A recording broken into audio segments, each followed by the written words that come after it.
Students, we were doing problems related to introduction to conduction in lecture 4. Lecture 5 is the continuation of those problems, and these problems are again from our textbook in Cropper and David 7th edition, and in chapter 5 we will discuss some more problems of chapter number 2, which is introduction to conduction.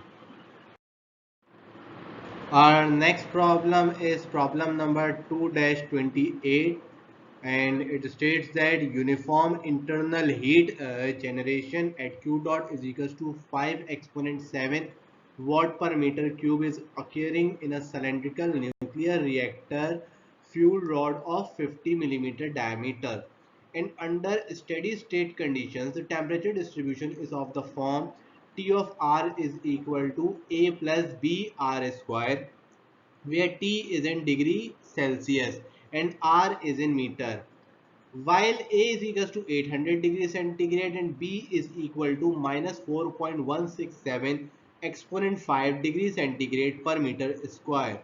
The fuel rod properties are K is equals to 30 watt per meter Kelvin, rho is equal to 1100 kilogram per meter cube, and Cp is equal to 800 joule per kilogram. We have a nuclear reactor fuel rod having diameter of 50 millimeter, and heat generation within it is given 5 exponent 7 watt per meter cube. The temperature distribution across the rod is given, and temperature distribution is in radial direction, which is A plus B R square. The value of A and B are given. Fuel rod properties are also given. The fuel rod has a thermal conductivity of 30 watt per meter Kelvin. Density is equal to 1100 kilogram per meter cube, and Cp is equal to 800 joule per kilogram Kelvin. In part A, we have to find what is the rate of heat transfer per unit length of the rod at R is equal to 0, the center line, and R is equal to 25 millimeter, the surface.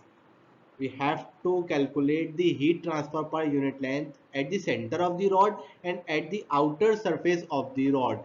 At the center of the rod, radius is 0, obviously R will be 0 at center, and at the surface radius will equal to outer radius, and it is 25 millimeter. In part B, if the reactor level is suddenly increased to Q2 is equal to exponent 8 watt per meter cube, what is the initial rate of temperature change at R is equal to 0 and R is equal to 25 millimeter? In part B, we have suddenly increased the heat generation rate from 5 exponent 7 watt per meter cube to exponent 8 watt per meter cube. Now we have to calculate if we suddenly increase reactor heat generation from Q dot to Q2 dot, we have to calculate the temperature change at R is equal to 0 and R is equal to 25 millimeter. Now we have a long cylinder having diameter of 50 millimeter.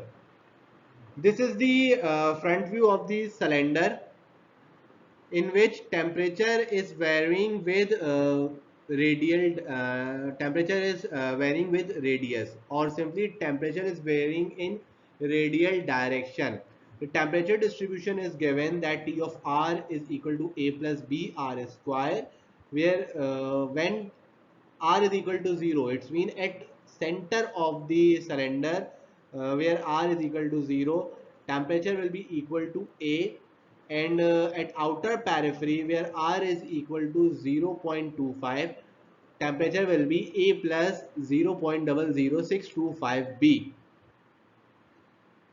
This is the cylinder, and heat transfer take place in radial direction because temperature gradient is in radial direction. So the red arrows in the given in the figure shows the heat transfer in radial direction. The area perpendicular to the radial direction is simply 2 pi RL. It means that the surface area of the cylinder will be the area perpendicular to the direction of heat transfer in radial direction.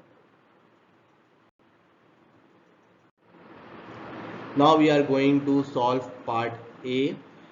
In part A, we have to calculate the heat transfer at the center of the cylinder and at the outer periphery of the cylinder.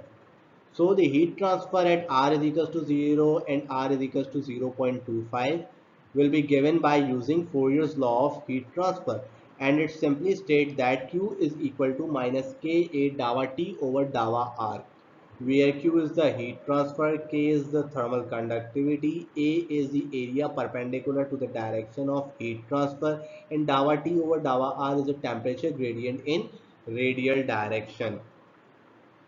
As mentioned that the area perpendicular to the direction of heat transfer will be the surface area of the cylinder, which is equal to 2 pi RL. So Fourier's law of heat transfer equation comes out to be Q is equal to minus K into 2 pi RL into dava T over dava R. By dividing this equation by L, we have heat transfer per unit length is equal to minus K into 2 pi R into dava T over dava R. Now the temperature distribution in a radial direction is given. The temperature is a function of R given in the problem statement, and T of R is equal to 800 minus 4.167 exponent 5 R square. You can simply calculate the temperature gradient in R direction, that is dava T over dava R, and it comes out to be minus 8.33 exponent 5 times R. Now we have temperature gradient. So at R is equals to 0, which is the center of the cylinder, and at R is equals to 25 millimeter, which is at the which is the outer surface of the cylinder, we can calculate the temperature gradient, and by using temperature gradient we can calculate the heat transfer per unit length. So at R is equals to 0, dava T over dava R will be 0. You can simply calculate dava T over dava R at R is equals to 0. You have equation of dava T over dava R, and substituting the value of R is equal to 0, which is the center of the cylinder. Dava T over dava R will be 0. Since dava T over dava R at the center of the cylinder is 0, so at the center of the cylinder, heat transfer per unit length will be 0, because temperature gradient in radial direction is 0 at center of the circle or center of the cylinder. Now similarly you can calculate the value of dava T over dava R at R is equal to 0.025 meter, which is the outer surface of the cylinder, and at outer surface of the cylinder the heat transfer per unit length comes out to be 9.813 exponent 4 watt per meter. Now we are moving towards part B. In part B, it was mentioned that the reactor power was suddenly increased from 5 exponent 7 watt per meter cube to exponent 8 watt per meter cube. By changing the value of internal heat generation, what will be the effect of temperature, or how temperature will be vary with respect to temperature? So we are using heat diffusion equation in cylindrical coordinate system, and heat diffusion equation in cylindrical coordinate system was developed in lecture number 3, and the heat diffusion equation in cylindrical coordinate system is now available on your screen. Since temperature distribution is only in radial direction, so our heat diffusion equation will be modified into 1 over r dava over dava r k r dava t over dava r plus q dot is equal to rho cp dava t over dava t. We have calculated the temperature gradient in radial direction in part A, and it is dava T over dava R is equals to minus 8.33 exponent 5 times R. Now substitute the value of dava T over dava R in the modified form of heat diffusion equation. You will come up with an equation which is k over r dava r into r into minus 8.33 exponent 5 times r plus q2 dot is equal to rho cp dava t over dava t. By differentiating the bracket term, you have an equation k over r into 2 into minus 8.33 exponent 5 times r plus q2 dot is equals to rho cp dava t over dava t. Or by rearranging this equation, dava t over dava t comes out to be 1 over rho cp into minus k into 16.66 exponent 5 plus q2 dot. You have value of q2 dot, you have value of thermal conductivity, you have value of density and cp. So by substituting the value of k, q2 dot, rho and cp, rate of change of temperature with respect to time comes out to be 56.82 Kelvin per second or 56.82 degrees centigrade per second. It means that if you increase the reactor power from 5 exponent 7 to exponent 8 watt per meter cube, the temperature will gradient will be 56.82 Kelvin per second or 56.82 Kelvin.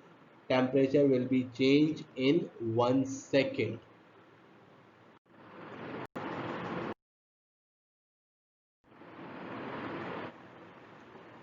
This is the wall and the origin is at the center of the wall. It means that at center of the wall x is equal to 0. We have taken x is positive in right direction. So the right side of the wall is x is equal to L and the left side of the wall is x is equal to minus L. Temperature distribution is given at any location. Temperature is equal to A plus Bx plus Cx square. The both sides of the wall are exposed to the fluid having temperature of 20 degrees centigrade. Since both sides of the wall are exposed to the fluid, so heat transfer will take place between fluid and the wall, and we have to calculate the convection coefficient of the fluids. Part A, the temperature distribution is given, which is A plus Bx plus Cx square. A is equal to 82 degrees centigrade, B is equal to minus 210 degrees centigrade per meter, C is equal to minus 2 exponent 4 degrees centigrade per meter square. You can easily plot T of x, and it comes out to be the picture which is available on your screen.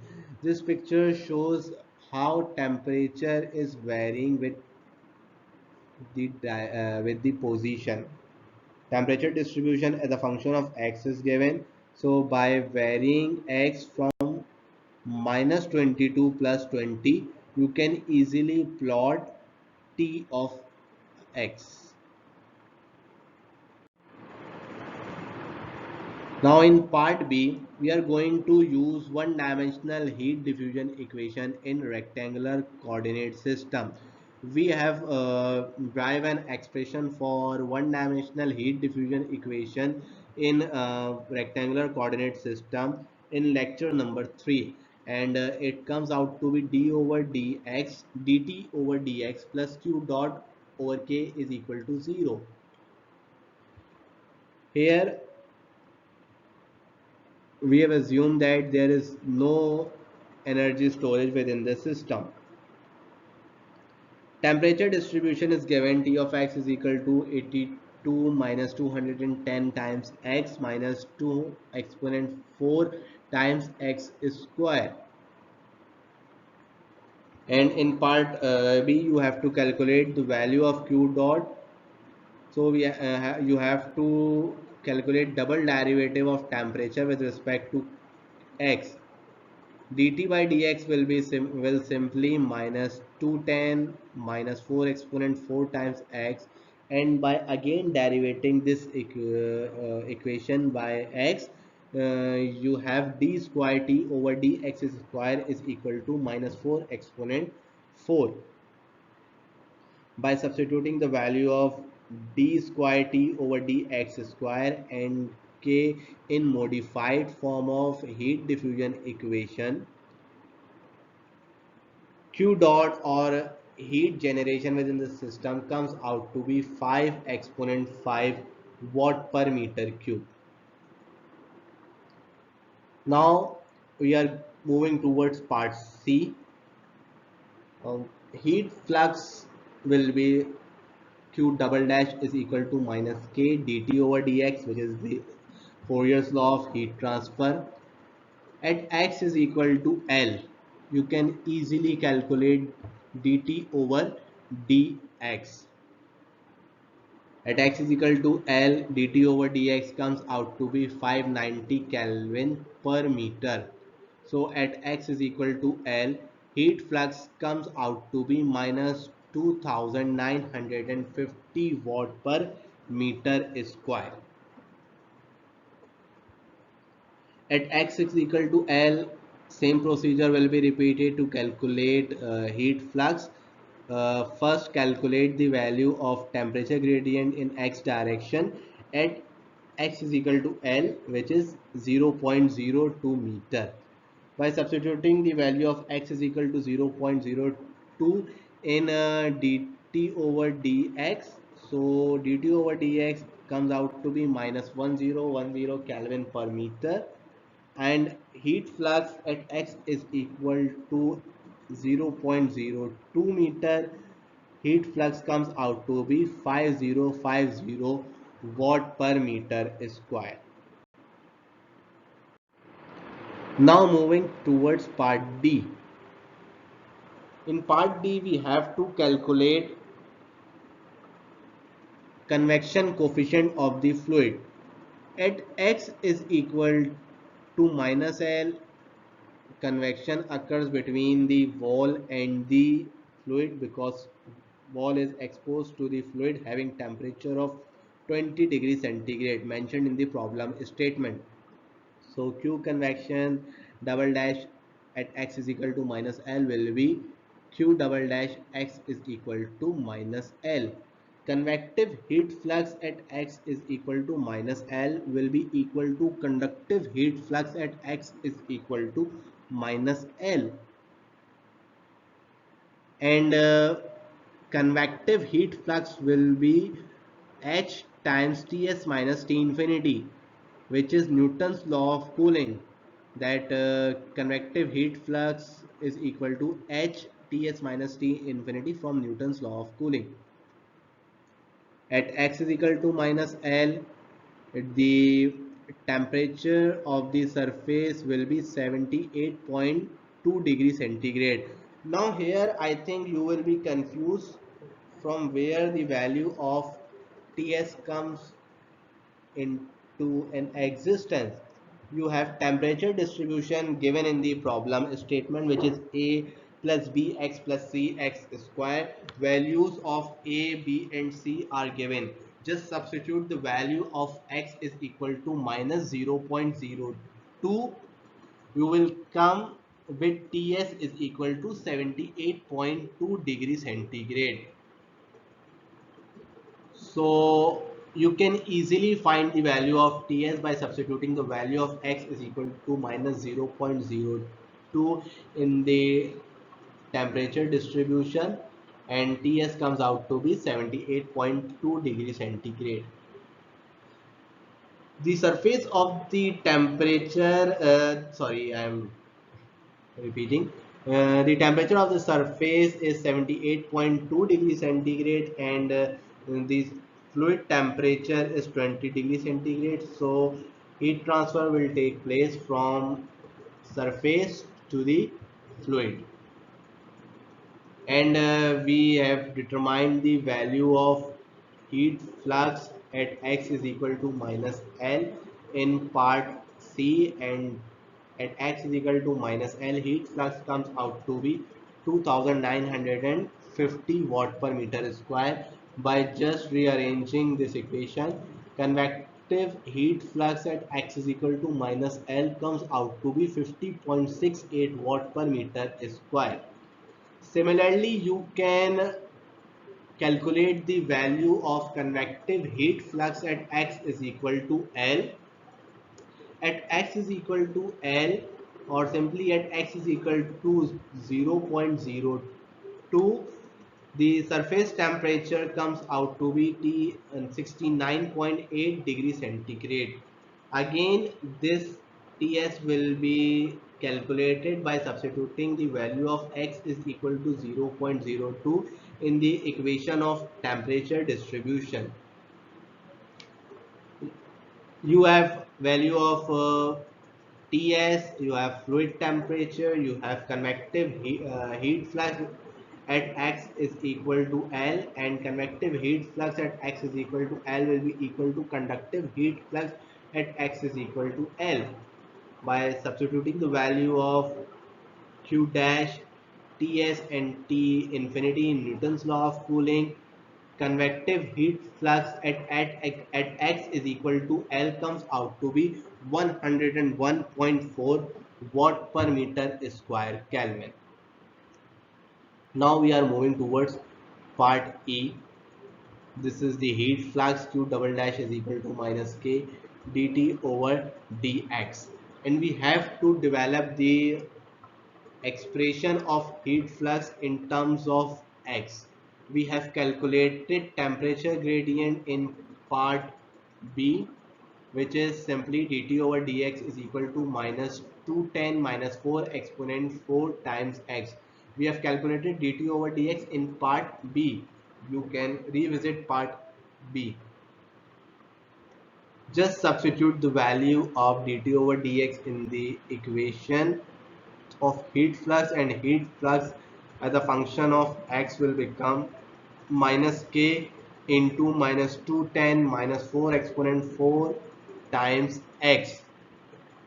Now we have to determine either there is a location where heat flux is 0, so just substitute the value of q double dash is equal to 0, and rearranging the equation, the location where heat flux is 0 comes out to be minus 5.23 exponent minus 3 meter, or simply minus 5.23 millimeter. The negative sign is showing that at the left of the wall, if you are moving from center of the wall towards the left side of the wall at a distance of 5.23 millimeter at the left from the center of the wall, heat flux will be 0. Now we are moving towards another problem, which is problem number 2-34,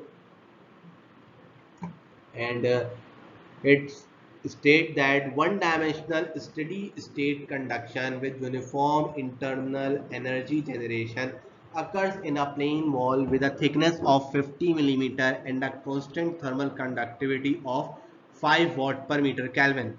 For these conditions, the temperature distribution has the form T of x is equal to a plus bx plus cx square.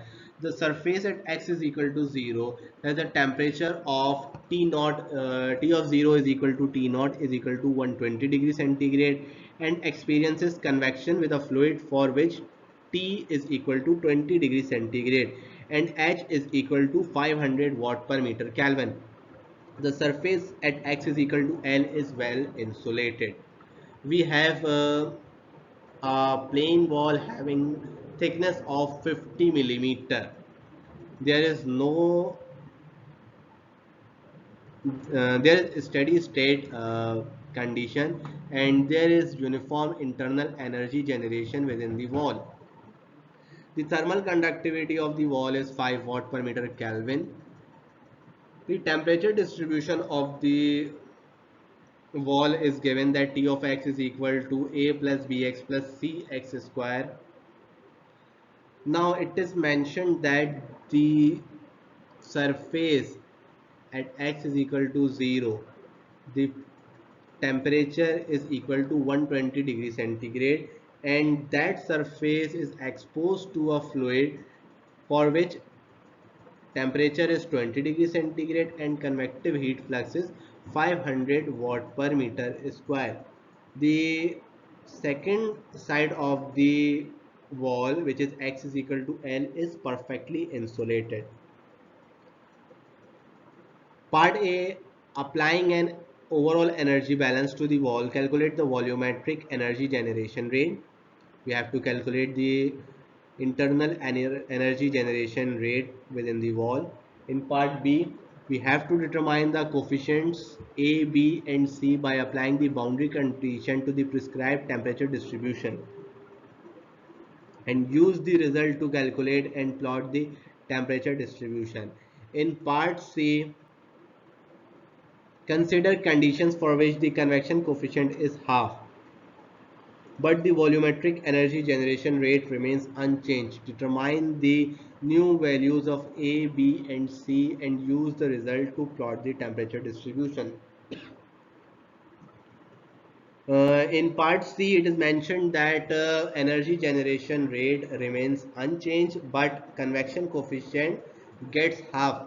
In actual problem statement, the convection coefficient is 500 watt per meter square Kelvin. So in part C, convection coefficient comes equal to 250 watt per meter Kelvin. So for this condition, we have to calculate the new values of A, B and C.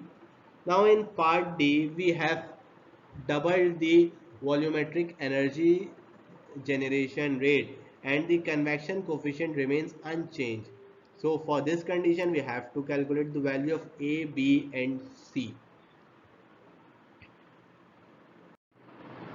This is the actual problem picture given in your textbook, that the left side of the wall is exposed to a fluid where x is equal to 0. The fluid has a temperature of 20 degrees centigrade having and a convection coefficient of 500 watt per meter square Kelvin. The left side of the wall is at a temperature of 120 degrees centigrade. The right side of the wall is perfectly insulated. There is an internal energy generation within. This is the wall, and x is taken to be positive in a right direction. You can witness from your screen. The right side of the wall is perfectly insulated. It means there is no heat transfer at x is equal to L. Heat will enter into the wall at x is equal to 0, and it is also mentioned that at x is equal to 0, the fluid is the wall is exposed to a fluid having temperature of 20 degrees centigrade. The fluid temperature is given in the problem statement, which is 20 degrees centigrade, and the left side of the wall which is exposed to a fluid is at the temperature of 120 degrees centigrade that was mentioned in the problem statement. I have taken Q out, and it is obvious that Q out will be 0 because the right side of the wall is perfect. Now we are going to solve part A. The temperature distribution is given that T of x is equal to A plus bx plus cx square. Now we are going to apply energy balance, which is E in minus E out plus E generation is equal to E stored. Since the right side of the wall is perfectly insulated and steady state conditions are mentioned in the problem statement, so E out will be 0 and E stored will be 0. Now our energy balance equation is modified into E in plus E generation is equal to 0, or simply E in is equal to minus E generation. At X is equal to 0, heat transfer take place between the wall and the fluid, and at X is equal to 0, the temperature of the wall is 120 degrees centigrade mentioned in the problem statement. You can check the problem statement, and the fluid temperature is given, which is 20 degrees centigrade. You have value of convection coefficient, and now you can easily calculate the value of volumetric heat generation within the system.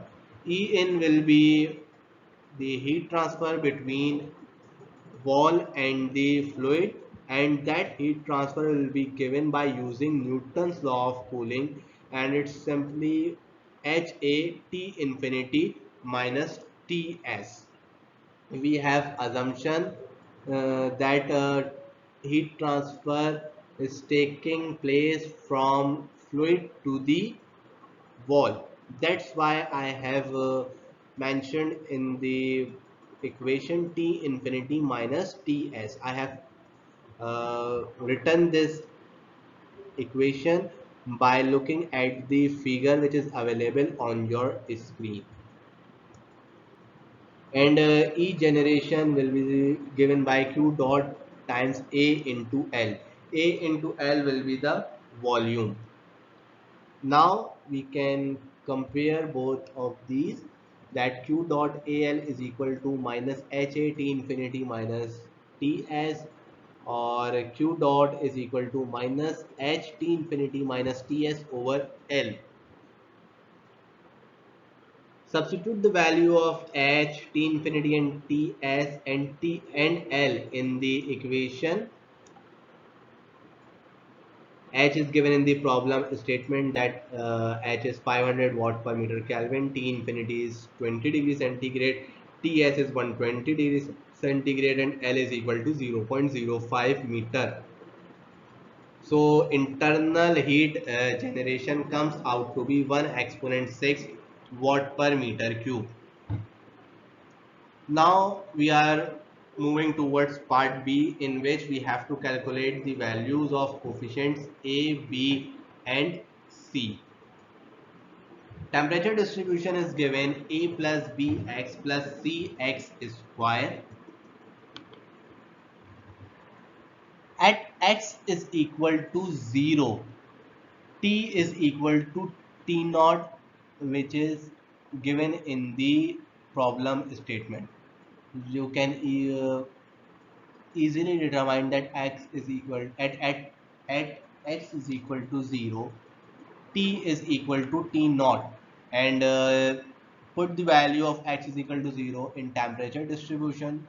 So you will find A is equal to T naught. The value of T naught is given in the problem statement, and it comes out to be 120 degrees centigrade. At x is equal to 0, convective heat transfer take place, which is equal to the conductive heat transfer. At x is equal to 0, at x is equal to 0, there is a convection take place between fluid and the wall, and that heat transfer will then be conducted within the wall. So at x is equal to 0, convective heat transfer will equal to the conductive heat transfer. You can simply take the derivative of T with respect to x. Temperature distribution is given that T of x is equal to A plus Bx plus Cx square. When you will take the derivative of T with respect to x, it comes out to be B plus 2cx, and that x is equal to 0, dt over dx will simply be b. Now substitute the value of dt over dx in the above equation. You can find the value of b, and b comes out to be 100 and b comes out to be 1 exponent 4 degree centigrade per meter. Now applying third boundary condition, which is at x is equal to L, Q out is 0, because it was mentioned in the problem statement that wall is perfectly insulated at x is equal to L. Wall is perfectly insulated, it means that there is no heat transfer at x is equal to L, or simply Q out is equal to 0 at x is equal to L. Now take the derivative of temperature with respect to F. It comes out to be B plus 2Cl, and substitute this value is equal to 0, because at x is equal to L there is no heat transfer. No heat transfer, it means there is no temperature gradient. So temperature gradient at x is equal to L will equal to 0. You have calculated the value of B, and you have value of L. So C can be easily calculated, and C comes out to be minus 1 exponent 5 degree centigrade per meter square. Now we are moving towards part C. In part C, convection coefficient is half, but volumetric heat generation remains same. It means that H becomes 250 watt per meter Kelvin, and volumetric heat generation remains same, that we have calculated in part A. We have developed this equation in part A. E in is equal to minus E generation, and we have also developed that H of T infinity minus Ts is equal to minus Q dot times L. And it is mentioned that convection coefficient is half, that H becomes 250 watt per meter Kelvin, but volumetric heat generation remains same, and we have calculated volumetric heat generation in part A, and it comes out to be 1 exponent 6 watt per meter cube. Just substitute the value of H, T infinity, Q dot and L.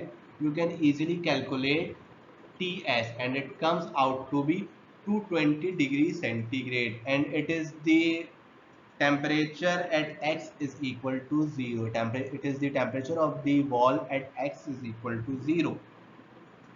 Now you have to calculate the values of A, B and C again in part C. Here convection coefficient is half, but volumetric heat generation is same, that we have calculated in part A. So in order to calculate the value of A, B and C, you will again use boundary condition, that at x is equal to 0, t is equal to t naught. Just substitute the value of x is equal to 0 in the equation of temperature distribution, and you will find that at x is equal to 0, a is equal to t naught, and a comes out to be 220 degrees centigrade. Again apply second boundary condition, that at x is equal to 0, conductive heat transfer is equal to convective heat transfer. So you can easily calculate the value of B. At x is equal to 0, dt over dx is equal to B plus 2cx. When you put the value of x is equal to 0, dt over dx will become equal to B. Now substitute the values or simply apply boundary condition. The value of B comes out to be 1 exponent 4 degree centigrade per meter. Now moving towards third boundary condition, that at x is equal to L, there is no heat transfer take place. So Q out is equal to minus Ka dt over dx times dt over dx is equal to 0 at x is equal to L. When you have applied this boundary condition, C comes out to be minus B over 2L. Just substitute the value of B and L in this equation. C comes out to be minus 1 exponent 5 degree centigrade per meter square. Now we are moving towards part D. In part D, convection coefficient remains same but volumetric heat generation gets doubled. We have developed this equation E n is equal to minus E generation, or we have further developed that H T infinity minus T S is equal to minus Q dot L. Here mentioned that convection heat coefficient remains same, that H is equal to 500 watt per meter square Kelvin, but volumetric heat generation gets doubled. We have calculated volumetric heat generation rate in part A, and that comes out to be 1 exponent 6 watt per meter cube. Now in part D, volumetric heat generation gets doubled, so it will become 2 exponent 6 watt per meter cube. Just substitute the value of H, T infinity, Q dot and L. Ts comes out to be 220 degrees centigrade. Now we have to calculate the value of A, B and C by applying the boundary condition. When you have applied the boundary condition, first boundary condition is simply at x is equal to 0, T is equal to T naught, and from this boundary condition A comes out to be 220 degrees centigrade. Now we are going to apply second boundary condition, which is at x is equal to 0, conductive heat transfer is equal to convective heat transfer. You will calculate dt over dx, and when you have applied this boundary condition, B comes out to be 1 exponent 4 degree centigrade per meter. In order to calculate the value of C, you will apply third boundary condition, which is at x is equal to L, Q out is equal to 0, and when you have applied this boundary condition, C will become minus B over 2L, or simply C will become minus 1 exponent 5 degree centigrade per meter square.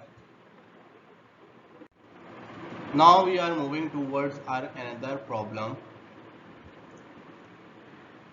and it states that we have a steam pipe wrapped with insulation of inner and outer radii Ri and R0 respectively.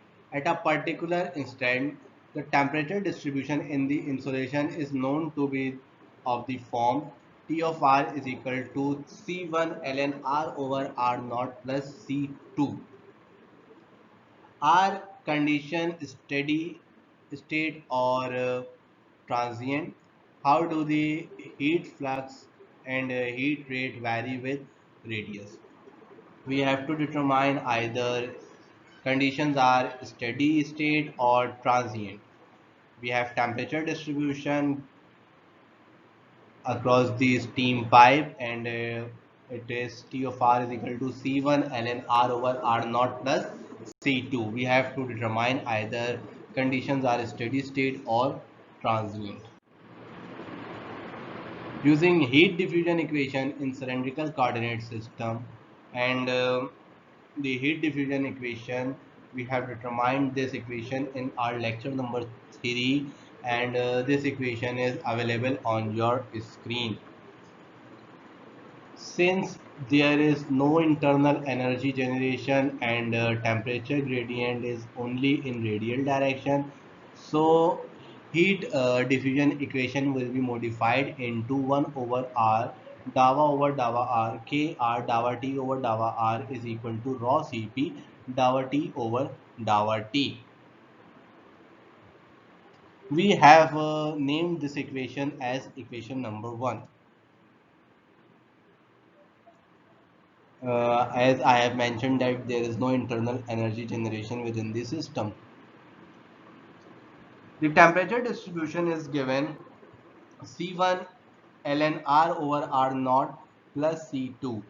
Now I think you all have confused that how T of R comes equal to C1 ln R minus C1 ln R naught plus C2. I have applied the property of log that ln R over R naught is equal to ln R minus R naught. Uh, this is the modified form of temperature distribution, and this form is come into an existence by applying the property of log, and that property is simply ln A over B is equal to ln A minus ln B. Now take the derivative of T with respect to R, and it comes out to be C1 over R. Substitute the value of dava T over dava R in equation 1, and it comes out to be K over R dava over dava R into R into C1 R is equal to rho Cp dava T over dava R, or K over R dava over dava R C1 is equals to rho Cp dava T over dava T. And you take the derivative of constant, and you have learned in your intermediate that constant derivative or derivative of a constant is equal to 0. So dava T over dava T comes out to be 0. It means that there is no change in temperature with respect to time, so the conditions are steady. Now we are moving towards our another. Now we are moving towards another problem, which is problem 2-49, and it states that two-dimensional steady-state conduction occurs in a hollow cylinder solid of thermal conductivity K is equal to 16 watt per meter Kelvin. Outer radius R naught is equal to 1 meter, and overall length 2z naught is equal to 5 meter, where the origin of the coordinate system is located at the midpoint of the centered line. The inner surface of the cylinder is insulated, and the temperature distribution within the cylinder has the form T of Rz is equal to A plus BR square plus C ln R plus dz square, where A is equal to 20 degrees centigrade, B is equal to 150 degrees centigrade per meter square, C is equal to 12 degrees centigrade, and D is equal to 300 degrees centigrade per meter square, and R and Z are in meters. Part A, determine the inner radius Ri of the cylinder. Part B, obtain an expression for the volumetric rate of heat generation. Part C, determine the axial distribution of the heat flux at the outer surface, and what is the heat rate at outer surface. Part D, determine the radial distribution of the heat flux at the end faces of the cylinder. What are the corresponding heat rate? In part E, verify that your results are consistent with an overall energy balance on the cylinder. We have a hollow cylindrical solid which has a thermal conductivity of 16 watt per meter Kelvin, and the outer radius of that cylinder is 1 meter. The overall length of the cylinder is 5 meter, and it is mentioned that the coordinate or origin is at the center of the center line. The inner surface of the cylinder is perfectly insulated, that no heat transfer will take place at the inner side of the cylinder. The temperature distribution is given, and temperature is a function of R and Z. It means that temperature is varying in radial direction and temperature is varying in axial direction, and temperature distribution is given, which is available on your screen. The coefficients in the temperature distribution are known, and the values of A, B, C and D are given. In part A, we have to determine the inner radius of the cylinder. In part B, we have to obtain an expression for the volumetric rate of heat generation within the system. In part C, we have to determine the axial distribution of the heat flux at the outer surface, and we have to determine the heat rate at the outer surface. In part D, we have to calculate the radial distribution of the heat flux and the heat transfer at these corresponding surfaces. And part E. Now I have to mention something here, that you have to solve part E by yourself. I am solving part A, B, C and D here. Verify your result by yourself by applying an overall energy balance on the cylinder. This is your homework. This is your assignment.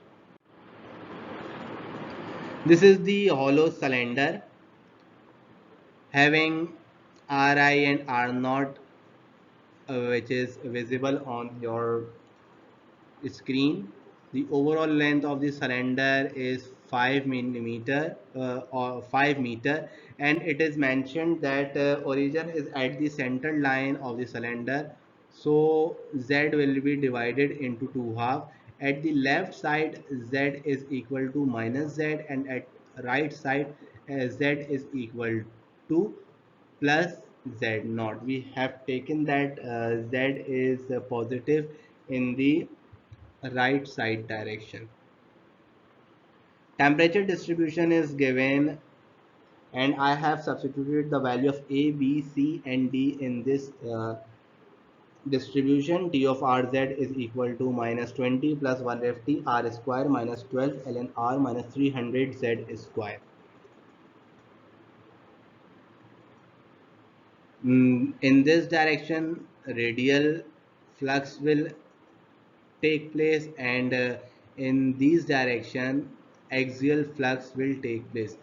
Radial flux will take place in radial direction, it is obvious, and axial flux will take place in axial direction. Now in part A, we have to calculate the inner radius, and the radial flux is given by Q of R double dash is equal to minus K dava T over dava R. It is mentioned in the problem statement that the inner side of the wall is perfectly insulated. The temperature distribution is given, and it is minus 20 plus 150 R square minus 12 ln R minus 300 Z square. You can easily determine the derivative of temperature with respect to R, and it comes out to be 300 R minus 12 over R. It is mentioned in the problem statement that at R is equal to Ri, surface is perfectly insulated. It means there is no heat transfer at R is equal to Ri, and since at R is equals to Ri there is no heat transfer, so heat flux will be zero at R is equal to Ri, because it was mentioned in the problem statement that the inner side of the cylinder is perfectly insulated. So at R is equal to Ri, QR double dash is equal to 0. You can write radial heat flux as 0 is equal to minus K dava T over dava R at R is equal to Ri. Now we have an expression 300 times Ri minus 12 over Ri is equal to 0, and from here Ri comes out to be 0.2 meter.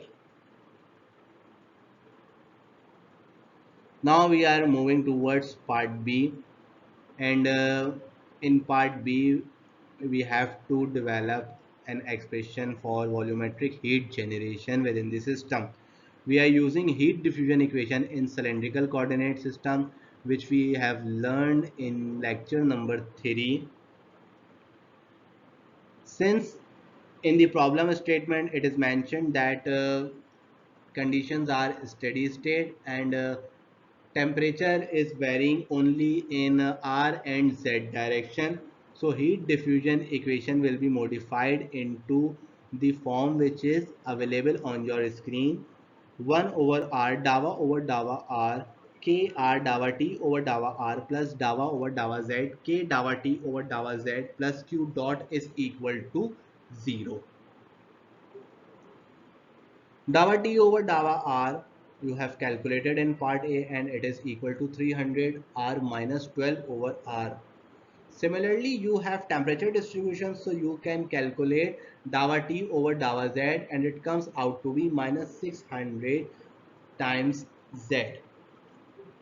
Just substitute the value of dava T over dava R and dava T over dava Z in the modified form of heat diffusion equation. So we will come with an equation K over R dava over dava R times R 300 R minus 12 R plus K dava over dava Z minus 600 Z plus Q dot is equal to 0, or K over dava R K over R dava over dava R 300 R square minus 12 plus K dava over dava Z times minus 600 Z plus Q dot is equal to 0, or K over R 600 R minus K 600 plus Q dot is equal to 0. Internal heat generation comes out to be 0, that Q dot is equal to 0. Now we are moving towards part C, and in part C we have to determine the radial heat flux and heat transfer in radial direction. Radial heat flux will be Q R double dash is equal to minus K dava T over dava R at R is equal to R naught. You have calculated dava T over dava R in part A and comes out to be 300 R minus 12 over R. It is mentioned in the problem statement that R naught is equal to 1 meter. So at R is equal to R naught, temperature gradient in radial direction comes out to be 288 Kelvin per meter, or 288 degrees centigrade per meter. Just substitute the value of dava T over dava R in the equation of radial heat flux. So radial heat flux at R naught comma Z comes out to be minus 4608 watt per meter square. Now this is the direction of radial heat flux, with the area perpendicular to the direction of heat flux in radial direction will be 2 pi r naught times 2z square, or simply the surface area of the cylinder will be the area perpendicular to the direction of heat transfer in radial direction, and area perpendicular to QR double dash is equal to 31.41 meter square. So you can calculate the overall heat transfer in radial direction and it comes out to be 144,765 watt. Now we are going to solve part D. The axial heat flux is given by using Fourier's law of heat transfer, that Q double dash is equal to minus K dava T over dava Z, and we have to calculate heat flux at Z is equal to Z naught and at Z is equal to minus Z naught. Because it was mentioned in the problem statement, we have to calculate the heat flux at the um, at these top and bottom sides of the cylinder. We have calculated temperature gradient in a radial direction, and we have calculated temperature gradient in axial direction in part B. And dava t over dava z is equal to minus 600 times z. At z is equal to z naught is equal to 2.5 meter. The axial heat flux comes out to be 24,000 watt per meter square. And at z is equal to minus 2.5 meter, axial heat flux comes out to be minus 24,000 watt per meter square. Now this is the cross section of the cylinder. The axial heat transfer will be imagined. Consider the rays from your eyes towards your screen. These rays are the direction of axial heat transfer, and the area perpendicular to your rays will be pi r naught square minus pi r I square, and it comes out to be 3.015 meter square. So the overall heat transfer in axial direction will be at z is equal to z naught. Heat transfer is 72,382 watt, and at z is equal to minus z naught, heat transfer is minus 72,382 watt. Now one part is remaining, which is part E, and I have mentioned that you have to do part E by yourself. This is your assignment, homework assignment. If you have any query, then you can ask me in live session. Thank you.